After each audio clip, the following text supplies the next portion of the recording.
নমস্কার বন্ধুরা, আমি মিঠু। আজকে রেসিপি ভেজিটেবিল চপ।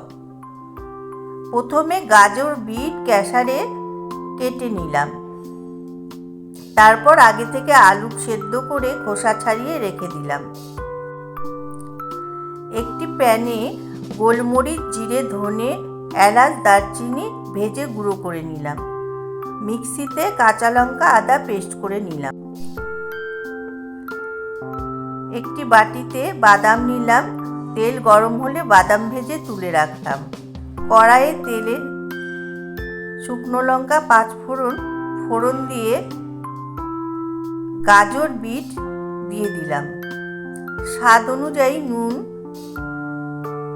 পরিমাণ মতন হলুদ দিয়ে ভালোভাবে নেড়ে নিলাম। এবার আদা লঙ্কার পেস্ট দিয়ে দিলাম। এবার একটু জল দিয়ে দিলাম। নারকেল কুচি,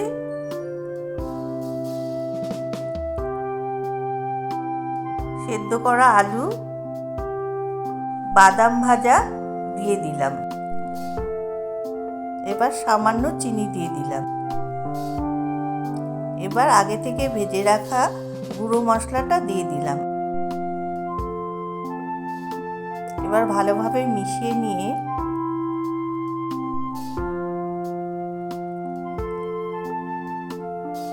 কিছু ধনেপাতা দিয়ে কিছুক্ষণের জন্য ঠান্ডা করে নিলাম। আর একটা বাটিতে বিস্কুটের গুঁড়ো করে নিলাম।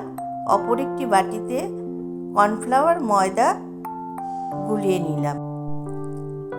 এবার কড়াইয়ে তেল বসিয়ে তেল গরম হতে দিলাম।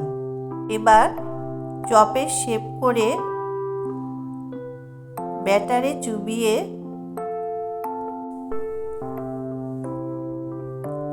বিস্কুটের গুঁড়ো মাখিয়ে নিলাম।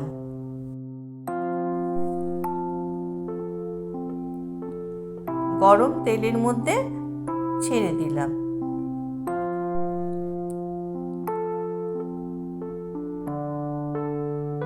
এবার ভালোভাবে লাল করে ভেজে একটি পাত্রে তুলে নিলাম।